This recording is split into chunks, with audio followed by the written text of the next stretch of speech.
லாசமோட 6th எபிசோட்ல என்ன ஆக போகுதுன்னு தான் இன்னைக்கு இந்த வீடியோல பார்க்க போறோம். ஒரு பக்கம் சொங்மோ கிட்ட அவனோட ஃப்ரெண்டு சூப்பரா கோட்ல கலக்குற மாதிரி ஒரு ஐடியா கொடுத்துட்ட.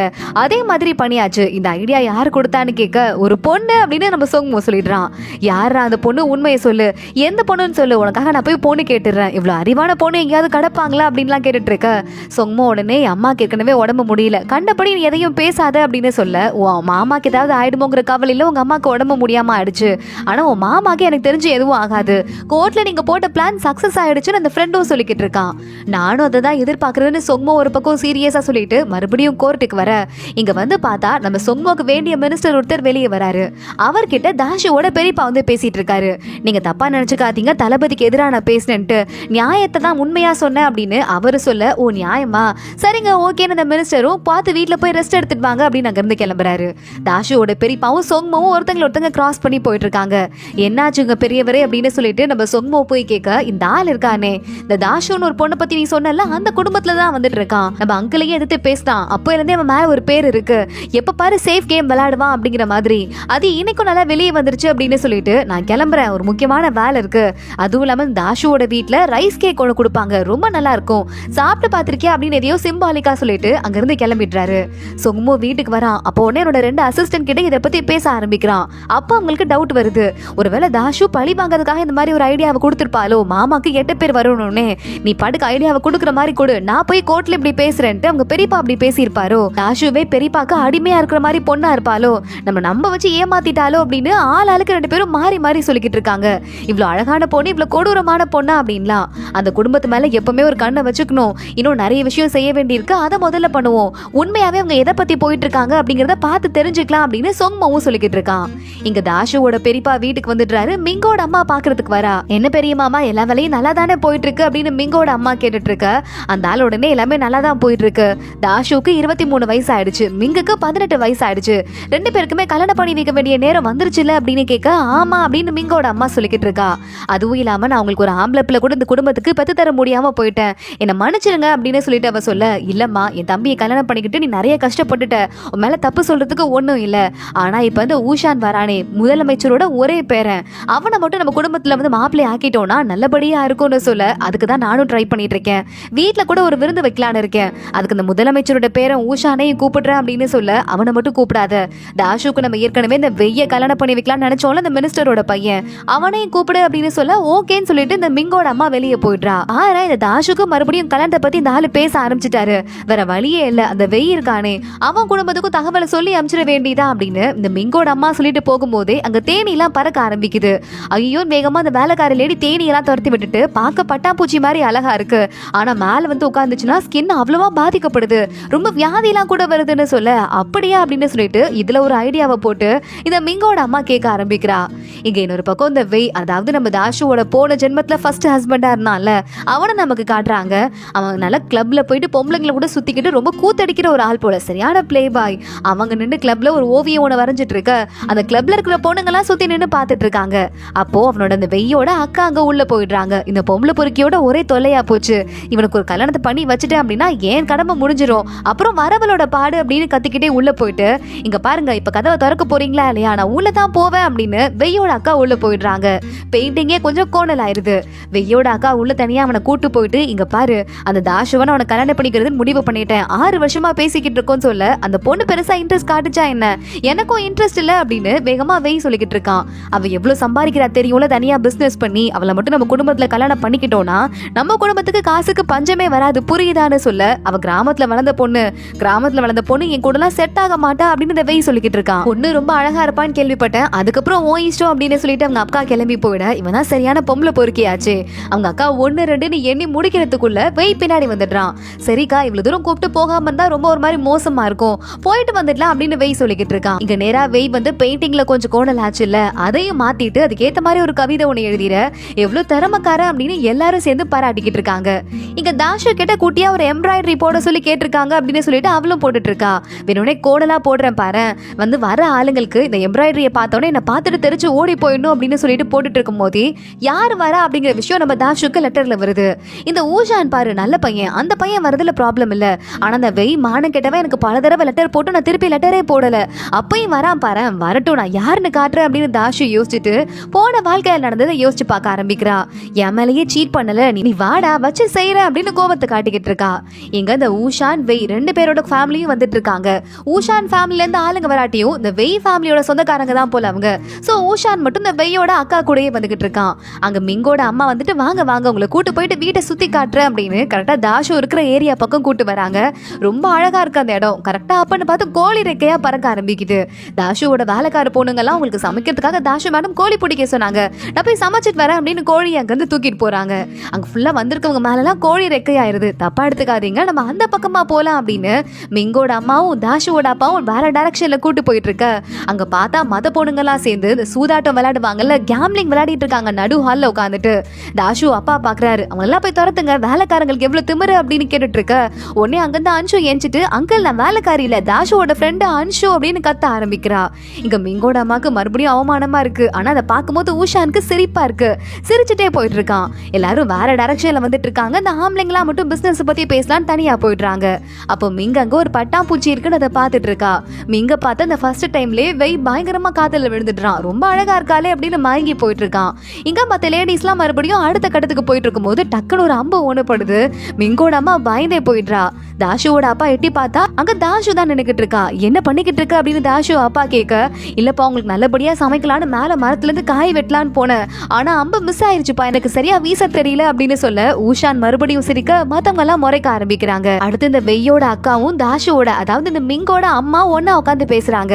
தாஷு நல்லா பிசினஸ் பண்ணிக்கிட்டு இருக்கா, எங்க வீட்டுக்கு அவ மருமகள் ஆயிட்டானா நம்ம சேர்ந்து பிசினஸ் பண்ணலாம்ல, உங்களுக்கும் அதுல பங்கு கொடுத்துட்டோம், உங்களுக்கு ஒரு 30% பங்கு கொடுத்துட்டோம் அப்படின்னு இந்த வெய்யோட அக்கா சொல்ல, பரவாயில்லையே ரொம்ப நல்ல ஐடியாவா இருக்கு, நம்ம 2 பேரும் சம்மதியானா நல்லா தான் இருக்கும் அப்படின்னு காசுக்காக அவ்வளவு வெக்க இல்லாம பேசிட்டு இருக்கா. இங்க தாஷு மிங்கு வெய் ஊஷா 4 பேரும் தனியா வந்து நின்னுட்டு இருக்காங்க. மேல பட்டம் பறந்துட்டு இருக்கு. அதுல வெய் பாக்குறான், ஒரு பட்டம் எங்க அக்கா கொண்டு வந்தது, இது ஒரு புது ஆரம்பமா இருக்கட்டும்னு கொண்டு வந்தாங்க அப்படின்னு சொல்லிக்கிட்டு இருக்க. அப்படியே அப்படின்னு தாஷு பார்த்துட்டு அந்த பட்டத்தையே நான் அடிக்கிறேன் பாரு அப்படின்னு சொல்லிக்கிட்டு இருக்கா. மேல கரெக்டா அப்பன்னு பார்த்து இந்த வெய்யோட அக்காவும் மிங்கோட அம்மாவும் நின்று பேசிக்கிட்டு இருக்காங்க. தாஷு வேணும்னு இந்த பட்டத்தை அடிக்கலான்னு குறி வைக்கிறா. பட்டம் மிஸ் ஆயிருது. என்ன உன்னால அடிக்க முடியலையா அப்படின்னு வெய் கேட்டுக்கிட்டு இருக்கான். ஆமா அடிக்க முடியல, காத்து வேற ஹெவியா அடிக்குது, என்னால சரியா குறி வைக்க முடியல அப்படின்னு சொல்லிக்கிட்டு இருக்கா. இங்க பாரு தாஷு பார்த்து பிஹேவ் பண்ணு புரியுதா அப்படின்னு இந்த மிங்கோட அம்மா அவளை திட்டிட்டு, வாங்க நம்ம அந்த பக்கமா வீட்டுக்குள்ள போய் உட்காந்து பேசலாம் அப்படின்னு கிளம்பிடுறாங்க. அப்பன்னு பார்த்து மிங்கு நீங்க எப்படி அம்பு விடுவீங்க எனக்கு சொல்லி தரீங்களா அப்படின்னு வெய்ய பார்த்து கேட்க, உடனே வெய் ரொம்ப வந்து வீரமான ஆள் தான், அவர்கிட்ட கேளு கரெக்டா சொல்லி தருவாரு அப்படின்னு தாஷு கேட்டுட்டு இருக்கா. வெய் வர வழியே இல்லாம கிளாஸ் எடுக்க ஆரம்பிக்கிறான். இந்த மாதிரி அம்பு பிடிச்சிக்கணும், எப்படி ஸ்ட்ராங்கா பிடிச்சிக்கணும் அப்படின்னு. ஓ அப்படி பிடிச்சிக்கணுமா அப்படின்னு கேட்டுட்டு அடுத்து பக்கத்துலயே ஒரு குடுவை ஒண்ணு இருக்கு, அதுக்குள்ள பூக்கள்லாம் இருக்கான். இப்ப பாருங்களேன் நான் அடிச்சு காட்டுறேன் அப்படின்னு வெய் அடிக்கிறான். 2 தடவை அடிக்கிறான், 2 தடவையுமே மிஸ் ஆயிருது. தாஷுக்கு செம்ம சிரிப்பா இருக்கு. என்ன ஒவ்வொரு தடவையும் ஒவ்வொரு டைரக்ஷன்ல போயிட்டு இருக்கு, காத்து கொஞ்சம் ஹெவியா தான் அடிக்குது போல, நானும் ட்ரை பண்ணி பாக்குறேன்னு தாஷு ட்ரை பண்றா. இந்த தடவை பக்காவா போயிட்டு இந்த குடுவையிலேயே அடிச்சிருது, பூக்கள்லாம் கீழே கொட்டிடுது. நீங்க சொல்லி கொடுத்தீங்கல்ல அதை வச்சுதான் நான் கத்துக்கிட்டேன், நீங்க சரியான டீச்சர் அப்படின்னு தாஷு கிண்டல் பண்ண ஆரம்பிக்க ஊஷான் சிரிக்கிறான். உனக்கு ஏற்கனவே தெரியும் தானே, போய் தானே சொல்லிக்கிட்டு இருக்க அப்படின்னு. ஆனா இதெல்லாம் உண்மை நினைச்சுக்கிட்டு இங்க ஒரு பக்கம் வெய் லூசு மாதிரி இந்த பொண்ணுக்கு நம்மள ரொம்ப பிடிச்சிருக்கு போல, ஆனா இவ்வளவு எனக்கு அவ்வளவா பிடிக்கலையே, ரொம்ப கொடுக்குன்னு பேசிட்டு இருக்கா, எப்படி இவ்வளவு கரண்டி விடுறதுன்னு யோசிக்க ஆரம்பிக்கிறான். இங்க தாஷுவும் நம்ம ஊஷானும் வந்துடுறாங்க. உடஞ்சிருக்கிற அம்பெல்லாம் எடுத்துட்டு போய் மறுபடியும் இந்த கிண்ணத்துல வச்சிட்டு இருக்காங்க. ஊஷான் சொல்லிக்கிட்டு இருக்கான், என்ன ஆச்சு உனக்கு அப்படின்னு. அதெல்லாம் ஒண்ணு இல்லையே நான் நல்லா தான் இருக்கேன் அப்படின்னு தாஷு அவன்கிட்ட பேசிட்டு இருக்கா. இன்னொரு பக்கம் நம்ம மிங்கு சோகமா நிக்க வெய்ய அவகிட்ட வந்து என்ன ஆச்சு, ஒரு நாள் அம்பு விட முடியலன்னா அதுக்கெல்லாம் சோகமா இருக்க வேண்டாம், ஒரு சில மரக்கட்டெல்லாம் வந்துட்டு அம்பா மாறும், ஒரு சிலதெல்லாம் குச்சி விறகா மாறும், ஒவ்வொன்றுக்கும் அதுக்கேற்ற மாதிரி யூஸ் இருக்கு, எல்லாத்துக்கும் ஒரே மாதிரி யூஸ் இருக்காது நம்மள சமாதானப்படுத்திட்டு அவ பக்கத்துல போக மிங்க லேசா பயப்படுறா. உன் தலையில இந்த இலை இருந்ததுமா அதை எடுத்தேன்னு சொல்ல மிங்க அங்கிருந்து வெக்கப்பட்டு போயிடுறா. இங்க எல்லாரும் ஒன்னா போய் உட்காந்துட்டு இருக்காங்க. ஊஷனும் லேடிஸ் கூட உட்காந்துட்டு இருக்காங்க. அப்போ உடனே இந்த மிங்கோட அம்மா ஏன் பொண்ணும் அதே மாதிரி இந்த தாஷுவும் எம்ப்ராய்டரி போட்டாங்க அப்படின்னு 2 பவுச்சை கொடுக்க, இந்த மிங்க போட்ட எம்ப்ராய்டரி ரொம்ப அழகா இருக்கு, தாஷு போட்ட எம்ப்ராய்டரி உண்மையாவே கேவலமா இருக்கு, அதனால வேணும்னே மிங்கு போட்ட எம்ப்ராய்டரிய ஊஷான் கிட்ட கொடுத்துட்டு தாஷு போட்ட எம்ப்ராய்டரிய போனா போதுன்னு வெய் கிட்ட கொடுத்துடுறாங்க. வெய் பாக்குறான், எனக்கு இந்த பொண்ணு போட்ட எம்ப்ராய்டரி பிடிக்கவே இல்ல, எனக்கு வந்து மிங்கு போட்டு தான் வேணும்னு மனசுல யோசிச்சுட்டு இருக்கான். ஆனா இங்க இன்னொரு பக்கம் ஊஷான் பார்த்தா எவ்வளவு அழகா டிஃப்ரெண்டா அந்த தாஷு போட்டிருக்கா, எனக்கு அது கிடைச்சிருந்துருக்கலாம் அப்படின்னு ஃபீல் பண்ண ஆரம்பிக்கிறான். சரி நம்மளாம் வெளியே போய் சுத்தி பார்க்கலாமா, தோட்டம் பின்னாடி ரொம்ப அழகா இருக்குன்னு கூப்பிட சரின்னு சொல்லிட்டு மனசுக்குள்ள நொந்து போய்கிட்டு இவங்க எல்லாம் கிளம்பி வெளியே போயிட்டு இருக்காங்க. அப்போ இந்த மிங்கோட அம்மா வேலைக்கார லேடியே தாஷு இங்க சமையல் கட்டுக்கு போயிடுவா, கரெக்டா 1 மணி நேரத்துக்கு அப்புறமா அவளை கூட்டு வா, அவளுக்கு ஒரு சரியான திட்டம் ஒண்ணு வச்சிட்டு இருக்கேன், இதுக்கப்புறம் அந்த கல்யாணத்தை வந்து எஸ்கேப்பே ஆக முடியாதுன்னு சொல்ல சரியான வேலைக்கார லேடியும் சொல்லிடுறா. இங்க மத்த ஆம்பளைங்களா சேர்ந்து தோட்டத்துக்கு சுத்தி பார்க்க போயிட்டு இருக்காங்க. கரெக்டா அப்போ இந்த மிங்கோட அம்மா அனுப்பின ஆள் ஒருத்தன் நின்னுக்கிட்டு அந்த தேனி பூச்செல்லாம் இருக்குல்ல அதை பறக்க விட்டுக்கிட்டு இருக்கான். அப்பன்னு பார்த்து இந்த வெய் வச்சுட்டு இருந்த அந்த பவுச் கீழே விழுந்துருது. ஊஷான் எடுத்து கொடுக்குறான். உன் பவுச் கீழே விழுந்துருச்சு பாரு அப்படின்னு. இப்ப புதுசா போட்டு கொடுத்தாங்கல்ல எம்ப்ராய்டரி, அந்த பவுச் தான். எனக்கு இந்த பவுச் பிடிச்சிருக்கு, மாத்திக்கலாமா அப்படின்னு வெய் கேட்க அந்த பொண்ணுங்க பர்சனலா போட்டு கொடுத்தது, அதை எப்படி மாத்த முடியும், நம்ம ஜென்டில்மேனா இருக்காதே அப்படின்னு ஊஷான் சொல்லிக்கிட்டு இருக்கான். இதுல என்ன இருக்கு, பவுச் தானே அப்படின்னு வேகமா வெய்யே மாத்திக்க சரி ஓகே பரவாயில்ல அப்படின்னு ஊஷானால எதுவும் சொல்ல முடியல. ஆனா ஊஷான் பவுச்சுக்குள்ள ஏதோ ஒண்ணு வச்சிட்டு இருப்பாங்க போல. அந்த எல்லா தேனி பூச்சும் அவனை பார்த்து வர ஆரம்பிக்குது. ஊஷான் தள்ளி விட்டுக்கிட்டு இருக்கான். வெய்யே பார்த்துட்டு ஷாக் ஆயிடுறான். இங்க தாஷு கிச்சன் எல்லாத்தையும் ரெடி பண்ணிக்கிட்டு இருக்கா. அப்பன்னு பார்த்து இந்த மிங்கோட அம்மா வேலைக்காரி லேடி தாஷு மேல சூப் எல்லாம் கொட்டுற மாதிரி கொட்டிட்டு சீக்கிரம் அம்மா ட்ரெஸ் மாத்திட்டு வரலாம், கெஸ்ட் எல்லாம் வந்திருக்காங்க, பார்த்தா பிரச்சனை ஆயிரும்ட்டு தாஷுவோட கையை பிடிச்சி இழுத்துட்டு போறா. இங்க இன்னொரு பக்கம் வந்து தாஷுவோட பெரியப்பா இருக்கான்ல, அவன் வந்துட்டு இருக்க கெஸ்ட்டுங்களை ஒரு ஆம்பளை கூப்பிட்டு பேசிட்டு இருந்தானே, அவனுக்கு உள்ள தங்கமெல்லாம் வச்சு கிஃப்ட் கொடுத்துட்டு இருக்கான். இந்த வெய்யோட சொந்தக்கார ஃபேமிலி தான். அவனும் வெக்கமே இல்லாம அதை அக்செப்ட் பண்ணிக்க, பரவாயில்லையே நல்ல வெயிட்டா தான் இருக்குன்னு அக்செப்ட் பண்ணிக்க. இங்க பார்த்தா தாஷுவோட வேலைக்கார பொண்ணுங்க கூடயே வந்துடுறாங்க. மிங்க அம்மா வேலைக்கார லேடியே ஒரு அரை அரைஞ்சிடுறாங்க. எதுக்காக ஃபோர்ஸ் பண்ணி இங்க கூட்டு வர, உள்ள என்னதான் இருக்கு நானும் பாக்குறேன் அப்படின்னு தாஷு கதவை திறந்துட்டு உள்ள வரா. பார்த்தா அந்த இடத்துல உள்ள பாவம் ஊஷானுக்கு அந்த பூச்சியெல்லாம் கடிச்சு பயங்கரமா பாதிக்கப்பட்டிருக்கான். தாஷு பார்த்துட்டு ஷாக் ஆயிட்டு கையை தொட்டு செக் பண்ணி பார்க்க ஆரம்பிக்கிறா. இந்த பையனுக்கு ஆல்ரெடி ஏதோ அலர்ஜி இருந்திருக்கு, அதுல இந்த பூச்சி கடிச்சதால ரொம்பவே அலர்ஜி ஆயிடுச்சு, இப்படியே போனா அந்த பையன் இறந்து போயிடுவான் அப்படின்னு என்ன ஆயிருக்கும் அப்படின்னு செக் பண்ணி பார்க்கும்போது இடுப்பு கிட்ட அந்த பவுச்சும் இருக்கு. இவ செஞ்சு கொடுத்த பவுச்சு தான். அதை பத்திட்டு மறுபடியும் கதையில வரதை யோசிக்கிறா. சீக்கிரமா சாப தேடி ஒரு சின்ன குட்டி ஒண்ணு உங்களை தேடி வந்துட்டு இருக்கோம் அப்படின்னு அதுல எழுதிட்டு இருக்கு. தாஷுக்கு தெரிஞ்சிருது. வேகமா எந்திரிச்சு மிங்கம்மா வேலைக்கார லேடிக்கு ஓங்கி ஒரு அரை விட்டுட்டு இந்த இடத்துல இந்த பவுச்சை வச்சிருந்தது அந்த வெய் தான். வெய் வந்து படுத்து கிடக்கணும், நான் உள்ள வந்து அவனுக்கு ட்ரீட்மெண்ட் பார்க்கணும், அப்படி பார்க்கும்போது எங்க 2 பேரும் கெட்டு போயிடணும், கல்யாணம் பண்ணி வைக்கணும், அதுக்கு தானே ஐடியா பண்ண, நீலாம் பொம்பளையா. ஆனா ஊஷான் பவுச்சை மாத்தி எடுத்து வச்சுட்டான். இப்ப என்ன பண்ண போற, முதலமைச்சரோட பேரனுக்கு இப்படி ஒரு நிலைமை, குடும்பமே மாட்ட போகுதுன்னு சொல்லிட்டு என் அக்குபஞ்சர் பாக்ஸ் எல்லாம் எடுத்துட்டு வாங்க அப்படின்னு தாஷு உத்தரவு போட்டுக்கிட்டு இருக்கா. இங்க இன்னொரு பக்கம் நம்ம சொங்கமோட ஆளுங்க தாஷுவோட வீட்டுக்கு வராங்க. இல்லங்க வீட்டுல கெஸ்ட் இருக்காங்க, அப்புறம் வாங்க அப்படின்னு வேலைக்கார பையன் சொல்ல, ஏன்னா வந்து எவன்டா பெர்மிஷன் கேட்டதுன்னு சொங்கமோ கதவை உடைச்சு திறந்துட்டு உள்ள வந்துட்டு இருக்கான். நேரா அந்த தாஷுவோட பெரியப்பாவும் அந்த அங்கிள் ஒருத்தரும் பேசிட்டு இருந்தாங்கல்ல, உள்ள போயிட்டு உங்க வீட்டுல கேக் ரொம்ப நல்லா இருக்கும்னு கேள்விப்பட்டேன், அதான் சாப்பிட்டு போலான்னு வந்தேன். அந்த ரைஸ் கேக்கு பவுச்ச ஒரே அடி அடிக்க ஒவ்வொரு கேக்குள்ளேயும் ஒரு தங்க கட்டி இருக்கு. இங்க பாத்தீங்களா இது என்ன நடந்துட்டு இருக்கு அப்படின்னு சொங்கமோ கேட்க, தாஷுவோட பெரியப்பா பார்த்துட்டு என்னங்க இது, சும்மா கிஃப்ட் கொடுத்தோம் வந்த ஃபேமிலிக்கு, இதுல தப்பே இல்லையேன்னு சமாளிக்க ஆரம்பிக்கிறான். உடனே நம்ம சொங்கமோ அந்த ஆளு கழுத்துல கத்தி வச்சுட்டு, என் மாமாக்கு மட்டும் உன்னால ஏதாவது ஆகட்டும் அரசவையில, நீ மட்டும் எதிர்த்து பேசு, அப்ப இந்த தங்க கட்டி கேஸ வெளியே கொண்டு வந்து உன் மானத்தை கப்பல் ஏத்துறேன், அதுவரை உன்னை ஒண்ணும் பண்ண மாட்டேன் அப்படின்னு சொல்லிக்கிட்டு இருக்கும் போதே சொங்கமோ அங்க இருந்து வெளியே போயிட்டு இருக்கான். இங்க மிங்கோட அம்மா வெய் நல்லா ரூம்குள்ள இருப்பான் தாஷுவோட அப்படின்னு பல்ல காட்டிட்டு இந்த பக்கம் வந்துட்டு இருக்க, வெய் ஓடி வரான், ஒரு ஆபத்து அப்படின்னு. நம்ம சொங்கமோ அங்க இருந்து கிளம்பி போலாம் அப்படின்னு பாத்துட்டு இருக்கும் போது அவனுக்கும் தகவல் தெரிஞ்சிருக்கு. அவனும் நேரா கிளம்பி போயிட்டு இருக்கான். இங்க தாஷு வெளியே கொண்டு வந்து நம்மளோட ஊஷானை வச்சுட்டு சட்டையெல்லாம் கழட்டி ட்ரீட்மெண்ட் பார்க்கறதுக்கு ரெடியா உட்காந்துட்டு இருக்கா. அந்த இடத்துக்கு சொங்கமோட ஆளுங்க அத்தனை பேரும் வந்துடுறாங்க. சொங்கமோவும் வந்துடுறான். எல்லாரையும் தள்ளி விட்டுட்டு தாஷுவோட கையை பிடிச்சி என்ன பண்ணிக்கிட்டு இருக்கன்னு கேட்க, இங்க பாரு இந்த பையனுக்கு உடம்பு சரியில்லை, செத்துற போறான் அப்படின்னு தாஷு சொல்லிக்கிட்டு இருக்கா. சீஃப் மினிஸ்டரோட ஒரே பேரன், அவனுக்கு மட்டும் ஏதாவது ஆச்சு உங்க குடும்பத்துக்கே சங்கூதிடுவாங்க, என்ன பண்ணீங்க அவனை அப்படின்னு சொங்கமோ மறுபடியும் கேட்க ஆரம்பிக்க, நான் ஒன்னும் பண்ணல, அந்த பையனுக்கு உடம்பு முடியாம போயிருக்கு, அதுக்கு நான் ட்ரீட்மெண்ட் பார்க்க போறேன் அப்படின்னு தாஷு சொல்லிக்கிட்டு இருக்கா.